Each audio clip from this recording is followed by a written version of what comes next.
स्वप्नाली, तुम्ही बघत आहात आपले बदलापूर। सध्या बदलापूर शहरामध्ये काही तासांपूर्वी एक धक्कादायक प्रकार घडला। त्यामध्ये आपण बघितलं राष्ट्रवादी काँग्रेस पक्षाच्या माध्यमातून प्रभाकर पाटील जे उमेदवार आहेत नगरसेवक पदाचे, त्यांच्या माध्यमातून काही महिला जे आहेत मतदारांना पैसे वाटप करत असताना पकडल्या गेल्या आणि हा जे आहे शिवसेना पक्षाने हे उघड केलं।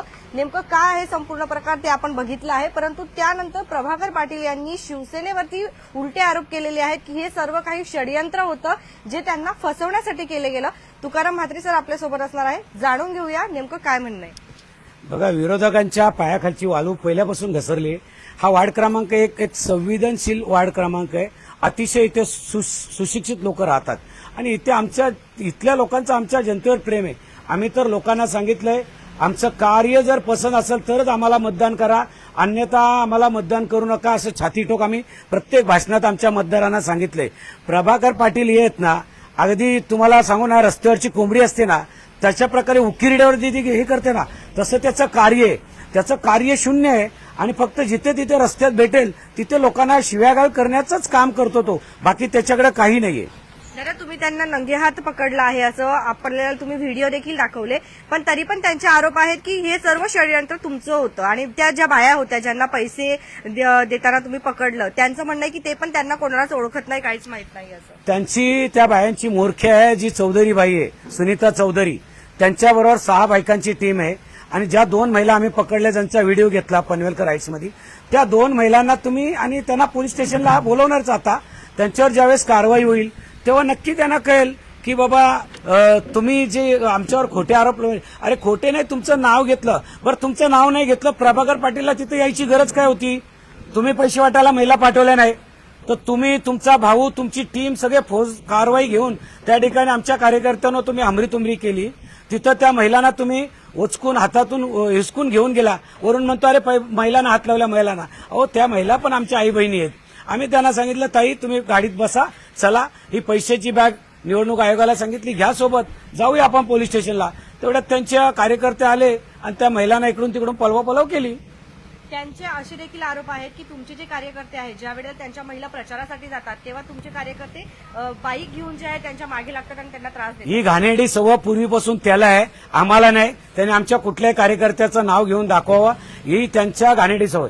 माझ्या इथं त्याचा पोरगा आणि त्याचे 4 कार्यकर्ते माझ्या कार्यालयासमोर रोज जाऊन फेऱ्या मारतात, आम्ही हटकत पण नाही त्यांना। तर त्यांची ही घाणेरडी सवय आम्हाला पहिल्यापासून माहिती आहे। ते फक्त काय करतायत, दुसऱ्यावर वास ठेवताय, तो काय करतोय, काय चाललंय, त्यांच्या हे असं चालू आहे। रात्री माझ्या गाड्या इथून वामनदादाला भेटण्यासाठी आम्ही गेलो तर माझ्या मागे सुद्धा 2-3 गाड्या पाठलाग करत होत्या त्यांच्या। त्यांचं असं देखील म्हणणं आहे ते जे पॅकेट होते त्यांना माहित नाही ते कुठून आले, कोणाचे आहेत, त्यांनी बघितलं पण नाही। तुम्ही ते पण व्हिडिओ काढून बरं चला, ते व्हिडिओ त्याचे पाकिट त्याचे नाही, मग तो का तिथं आला? त्यांनी त्याच्या प्रश्नाचं उत्तर द्यावं ना, त्यांनी ती पाकिटं का जमा करायला लावली? आम्ही पाकिटं खाली टाकली आणि त्या महिलांची व्हिडिओ घेतली। आम्ही तुम्हाला व्हिडिओ दिलेत, बाईट्स दिलेत। त्या महिलांनी सांगितलं आम्हाला प्रभाकर दादांनी पाकिटं दिलेत। मी म्हटलं ही किती पाकिट आहेत? तर ती बोलते आता 100 दिली होती, आता आम्ही 85 आहेत, बाकी पाकिटं वाटली। मग प्रभाकर पाटलाची पाकिटं नाही तर प्रभाकर पाटील का आले तिथं? अनेक असे प्रश्न येतात दादा। तर इथून पुढे जे आहे काय केलंय आपण, तक्रार केली, नेमकं काय? आम्ही बघा पोलीस स्टेशन रजिस्टर गुन्हा दाखल करायला सांगितलाय पोलिसांना, आम्ही तक्रार देऊन आलोय। निवडणूक आयोगाला सुद्धा आता आम्ही पत्र पाठवलंय। निवडणूक आयोगाला सांगितलं या पैसे वाटणं असतील तर त्यांची उमेदवारी रद्द झाली पाहिजे आणि ज्या महिला पैसे वाटत होत्या त्यांना ताबडतोब अटक करा। 24 तासाच्या आत जर अटक केली नाही तर आम्ही शिवसेना स्टाईलने आंदोलन करणार। निवडणूक आयोगाविरुद्ध देखील आपण काही तक्रार नोंदवली आहे? निवडणूक आयोग जो होता ना, काय डोंबरे, काय नाव त्याचा, डोंबरे का, तो त्यांचा मिलीभगत आहे, तो त्यांचा काहीतरी नातेवाईक आहे मुरबाडमधून, त्यांचं नातं आहे। त्यांनी सरळ हातवात केले, त्याला सांगितलं बाबा या महिला तुम्ही पकडल्या त्यांना घेऊन जा आणि ही पाकिटं घेऊन जा पैशाची। तो बोले हे माझं काम नाही। मग म्हटलं काम कुणाचं आहे? आमचं। ते काम कोणी करायला पाहिजे? तर आज मुख्यमंत्री साहेब जे आहेत बदलापूर शहरामध्ये येणार आहेत, त्यांच्या जर कानावरती ही गोष्ट गेली तर काही वाटतं का महायुतीवर याचा परिणाम होईल? महायुतीचा हा सरकार आहे, आम्हाला शिंदे साहेबांनी दिलेला आदेश आहे, आमच्या कुटुंब प्रमुख वामनदादा यांना दिलेला आदेश आहे। ह्या निवडणुका खेलीमेलीच्या वातावरणात झाल्या पाहिजेत।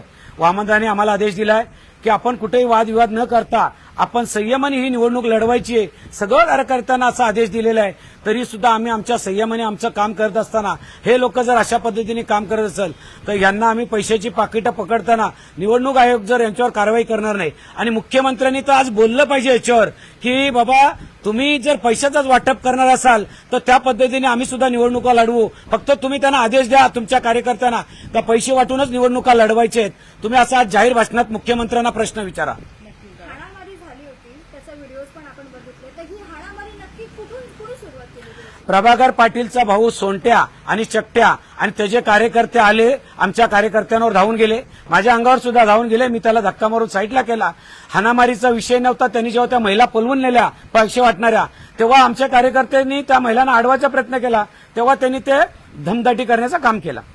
आणि शिवीगाळ देखील झाली, तर ही शिवीगाळ कोणी केली? अहो तो शिवरालाच माणूस आहे. तुम्ही कोणालाही विचारा बदलावर मध्ये, तो 5 शब्द चांगले बोलतो, त्यातला 6वा शब्द त्याच्या आई बहिणीवरच असतो, कारण त्याच्याकडे चांगलं बोलण्यासारखं कधीच काहीच नाहीये.